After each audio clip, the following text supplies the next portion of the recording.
ہماری مرضی، ہماری دلچسپی، ہماری پسند اور ہمارا شوق شامل نہیں ہوتا، وہ غیر ارادی حرکات کہلائیں گے۔ تو اختیاری حرکات کی میں آپ کو مثال دیتی ہوں کہ جیسے ہم کسی چیز کو دیکھتے ہیں، آئیز دیکھتی ہیں اور وہ کہیں خطرہ ہے، وہ دماغ کو پیغام دیتی ہیں، اور دماغ جو ہے فوری طور پر ہماری لیگز کو آرڈر کرتا ہے کہ یہاں سے بھاگ چلو۔ تو یہ ہوئی اختیاری حرکت۔ اور غیر اختیاری کہ بعض اوقات ہم کسی گرم چیز کو پکڑتے ہیں، لاشعوری طور پہ ہمارے شعور میں یہ چیز نہیں ہوتی کہ یہ ہاٹ ہے، گرم ہے، اور جیسے ہی اس کے ساتھ جو ہے ہاتھ ٹچ ہوتا ہے یا سکن ٹچ ہوتی ہے تو ہم فوری طور پر اس اعضاء کو پیچھے کر لیتے ہیں۔ تو یہ کیا ہوتا ہے؟ ایکشن اور ری ایکشن، یعنی فوراً ایکشن ہوا اور اس کے فوراً اس کا رد عمل ہوا۔ تو یہ غیر اختیاری حرکت ہے جس میں ہمارا ارادہ شامل نہیں تھا، لیکن فوری طور پر حرکت جو ہے وہ ہو گئی غیر اختیاری طور پر۔ تو اس طرح سے جو ہے اس میں اختیاری حرکات اور غیر اختیاری حرکات جو ہیں وہ شامل ہیں۔ نیکسٹ ہم دیکھتے ہیں کہ حرکت کی تعریف کیا ہے، ڈیفینیشن آف مومنٹ کیا ہے، حرکت کی تعریف کیا ہے۔ نمبر 1، جب کوئی فرد اپنی ساکن حالت میں تبدیلی پیدا کرتا ہے اسے حرکت کہتے ہیں۔ یعنی کوئی انسان ساکن سٹل حالت، ساکن ہم کیسے کہیں گے؟ جیسے کھڑے ہونے کا انداز ہے، ہم کھڑے ہوتے ہیں تو ہمارے بازو جو ہیں نیچے کی طرف تھائز کے ساتھ لگے ہوتے ہیں، نیچے کی طرف لٹکے ہوتے ہیں اور تھائز کے ساتھ لگے ہوتے ہیں، تو وہ ہے ہماری ساکن حرکت۔ لیکن اس حرکت میں جب ہم تبدیلی پیدا کریں گے تو وہ حرکت کہلائے گی۔ تبدیلی کیا ہے؟ بالفرض ہم نے بازو کو اٹھا کے اوپر کی طرف کر لیا، یا ہم نے بازو جو ہے اس کو اپنی سائیڈوں پہلوؤں کی طرف جو ہے کندھوں کی سیدھ میں کھول دیا، تو یہ جو ہے تبدیلی ہو جائے گی۔ کسی ساکن حالت میں یہ تبدیلی کہلائے گی، تو یہ تبدیلی جو ہے اسے حرکت کہیں گے۔ نمبر 2، اگر جسم کے اعضاء اپنی قدرتی حالت میں تبدیلی پیدا کریں تو یہ حرکت کا عمل ہوگا۔ یعنی جسم کا کوئی اعضاء قدرتی حالت جو اس کی نیچرل پوزیشن ہے اس میں جب تبدیلی پیدا کریں گے تو یہ حرکت کا عمل ہوگا۔ جو اوپر میں نے آپ کو سمجھایا سیم اسی طرح سے اس کو ہم سمجھ سکتے ہیں۔ نمبر 3، جب کوئی فرد اپنی اصلی حالت سے کسی بھی سمت یعنی دائیں بائیں، اوپر نیچے، آگے پیچھے بڑھے اسے حرکت کہتے ہیں۔ یعنی جب کوئی بھی فرد اپنی اصلی حالت سے کسی بھی سمت کو، کسی بھی طرف کو، دائیں طرف، بائیں طرف، اوپر کی طرف، نیچے کی طرف، آگے کی طرف یا پیچھے کی طرف، یعنی جو ہماری ساری سمتیں ہیں ان میں کسی بھی طرف اگر وہ بڑھتا ہے اپنی اصلی حالت سے تو وہ حرکت کہلاتی ہے۔ نمبر 4، اگر کوئی جسم اپنے گرد و پیش کی چیزوں سے اپنا فاصلہ تبدیل کرتا ہے تو وہ عمل حرکت کہلائے گا۔ اگر کوئی جسم اپنے گرد و پیش کی چیزوں سے، گرد و پیش اس کے ارد گرد جو ہیں ان سے فاصلہ تبدیل کرتا ہے تو اس کے ارد گرد کی چیزوں سے یعنی وہ دور ہوتا ہے تو وہ عمل جو ہے وہ حرکت کہلاتا ہے۔ اب ہم دیکھتے ہیں کہ یہ ساری جو ہم نے پڑھی کہ حرکت کیسے ہوئی، کون سے ہماری پوزیشن باڈی کی چینج کرنے سے حرکت ہو جاتی ہے، تو یوں تو زندگی کی تمام کام حرکت کی مرہون منت ہیں۔ یعنی یوں تو زندگی کے تمام امور کہتے ہیں امر کی جمع کو، امر ہوتا ہے کام، تو یوں تو زندگی کے تمام امور جو ہیں وہ حرکت کی وجہ سے ہی ہوتے ہیں۔ زندگی حرکت ہے، جبکہ حرکت ہی کا دوسرا نام زندگی ہے۔ یعنی زندگی جو ہے وہ حرکت سے ہے اور حرکت کا ہی دوسرا نام جو ہے وہ زندگی ہے۔ یعنی کسی چیز کے زندہ ہونے کا جو ہے ثبوت کس چیز سے ملتا ہے؟ حرکت سے، کیونکہ حرکت زندگی کی علامت جو ہے وہ سمجھی جاتی ہے۔ یہاں حرکت نہیں ہے، جمود ہے، تو وہ جمود یا ٹھہراؤ یا ساکن حالت جو ہے وہ موت ہے۔ تو جمود جو ہے وہ حرکت کی علامت نہیں سمجھا جاتا، حرکت جو ہے وہ زندگی کی علامت سمجھی جاتی ہے۔ جیسے میں آپ کو مثال دیتی ہوں کہ بچہ جب پیدا ہوتا ہے تو پیدا ہوتے ہی ہاتھ پاؤں مارنا شروع کر دیتا ہے، تو یہ جو ہے اس کی زندگی کی علامت ہے کہ وہ بچہ زندہ ہے۔ اگر وہ ہاتھ پاؤں نہیں ہلاتا یا وہ روتا نہیں ہے، بچے کی فطرت ہے کہ جب بچہ پیدا ہوتا ہے تو پیدا ہوتے ہی وہ روتا ہے، تو یا اگر وہ روتا نہیں تو جو وہ حرکت نہیں ہے اس کی کوئی بھی، تو اس سے اسے ہم زندہ تصور نہیں کر سکتے۔ تو اسی لیے کہا جاتا ہے کہ حرکت کو زندگی کی علامت سمجھا جاتا ہے۔ علامت نشانی، یعنی حرکت جو ہے وہ زندگی کی نشانی ہے۔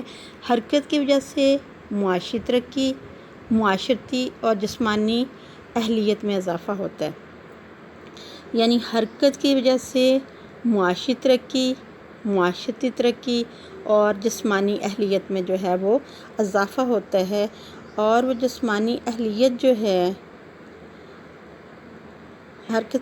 جسمانی اہلیت کو ہم نے پیچھے بھی ڈسکس کیا تھا، لیکن ایک دفعہ میں پھر آپ کو بتاتی چلوں کہ جسمانی اہلیت وہ صلاحیت ہے کہ اگر کوئی ناگہانی صورتحال پیش آ جائے اور روٹین کے کام کرنے کے بعد اچانک ہمیں کسی ایسی سچویشن کا سامنا کرنا پڑے تو بغیر تھکاوٹ کے اگر ہم اس کا سامنا کریں اور ناگہانی حالات سے نپٹ جائیں تو یہ ایک جسمانی اہلیت کی مثال ہوگی۔ حرکت کی اقسام آگے ہم دیکھتے ہیں، ٹائپس آف مومنٹ یا حرکت کی اقسام۔ تو نمبر 1، اس کی اقسام میں 2 چیزیں آئیں گی۔ حرکت کی 2 اقسام ہیں یا 2 ٹائپس ہیں حرکت کی۔ نمبر 1 جو ہے ارادی حرکات ہیں اور نمبر 2 جو ہے وہ غیر ارادی حرکات ہیں۔